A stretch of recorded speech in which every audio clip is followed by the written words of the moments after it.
یه روز خانم معلم با ساپورت وارد کلاس شد. بچه‌ها اولش خشکشون زد. بعضیا خیره شدن به سقف، بعضیا الکی شروع کردن تو دفتر نقاشی کشیدن. بعضیا هم تظاهر می‌کردن دارن فرمول می‌نویسن. کلاس تو سکوت فرو رفته بود که یهو یکی از شاگردا دست بلند کرد و گفت اجازه خانم، ساق پاتون دیده میشه. معلم اخماش رفت تو هم، با عصبانیت گفت بی تربیت. یه هفته اخراجی. کل کلاس یه نفس کشیدن. همه داشتن به اون بدبخت نگاه می‌کردن که وسایلشو جمع می‌کرد. یکی از ادب کلاس زیر لب گفت اینو دیگه نابود کرد.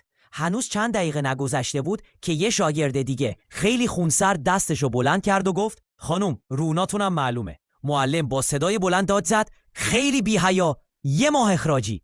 همه کلاس تو شوک رفتن. 2 تا اخراجی تو کمتر از 10 دقیقه. بچه‌ها دیگه حتی سرشونو بالا نمی آوردن.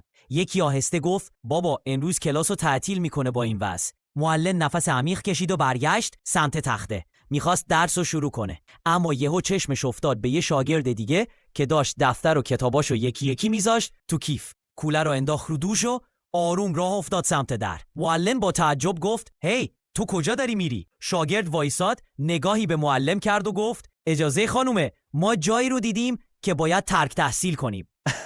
کلاس ترکید از خنده. یکی زد روی میز، یکی زد زیر صندلی، یکی هم همونجا از شدت خنده اشکاش سرازیر شد. معلم موند وسط کلاس، نمیدونست درس بده یا دفتر حضور و غیاب ببنده.